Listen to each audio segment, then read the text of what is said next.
Heather Stone, Executive Editor of the Habitat Group. We publish Assisted Housing Management Insider. And recently, we've been polling our subscribers with questions that they have about the COVID crisis. And so today, we are talking with Harry J. Kelly, partner at Nixon Peabody, who's going to speak with us about closing common areas during the COVID crisis. Thank you for joining me, Harry. Thank you for the invitation, Heather. I appreciate it very much.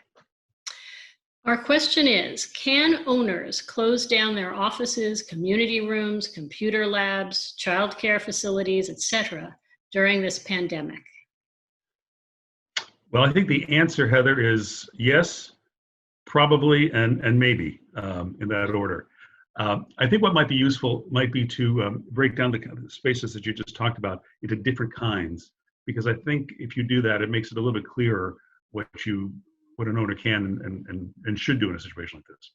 There are a number of public spaces in a property, and of course it depends if you have a garden-style apartment where there are lawns and sidewalks that connect the buildings, or if you have a high-rise building that's serviced by an elevator. Situations are going to be different. But I think as a general matter, if you think about the fact that you have three different kinds of spaces, one would be public spaces, like the lobby, like the office. Others might be social spaces, maybe a game room or a billiard room, a community room where people have parties and things of that kind. And then there are other service spaces, which would be more in the nature of the computer labs and childcare facilities that you mentioned. And I think slightly different rules apply to each one of them. Certainly in a purely public area that is really controlled by the owner has a great deal of control and should exercise control. I know of situations in the last few weeks where owners and managers have actually removed furniture from lobbies as a way of encouraging people to distance themselves, not loiter or spend time in the lobby. The spaces like that are essentially spaces where people can come and go quickly and should come and go quickly under the present circumstances. Get in and get out should be the idea. And I think that to the extent that an owner can restrict access to those kind of places and encourage people to use them quickly to either enter a building, leave a building, call the elevator, and so forth, they should do so. Many owners are, in fact, closing down or reducing their office hours and encouraging their tenants to try to move as many transactions as they can onto some sort of electronic platform, paying rent, submitting maintenance requests and things of that kind. I think many owners also feel that it's probably essential still to have at least some physical presence of on-site management on the property, if perhaps not for the full time that they did in the past, at least for some staggered hours, so that there is somebody that tenants can turn to and they don't feel completely isolated. Sure. With respect to other spaces like club rooms, billiard rooms, things like that, I think that those rooms can and probably should at this point be closed down, because they're places where people would normally gather, and those are the kind of places that would encourage the spread of the virus.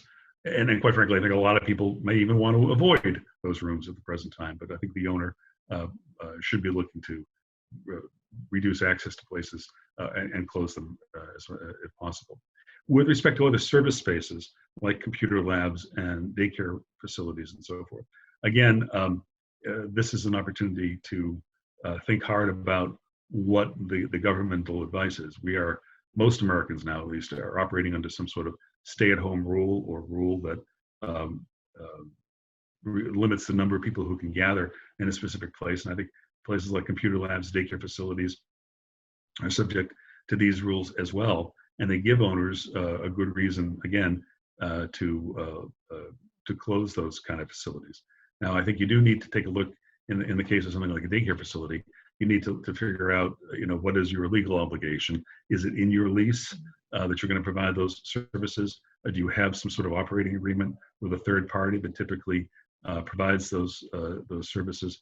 And I think you certainly want to consult those kind of contractual provisions, including any contract you might have with the government or governmental agency that's providing a subsidy, to make sure that before you do close those facilities. You've examined those documents and you're aware of what the rules need to be. But I think we are living under a situation where the government has, at many, many levels, has instructed people to distance themselves socially and to limit gatherings. And owners can and should help to comply with these rules by restricting access as much as they can. Sure. Okay. Well, thank you very much, Harry. And to everyone watching, if you have any questions for our experts or our editors, please send those questions to me at hstone@thehabitatgroup.com.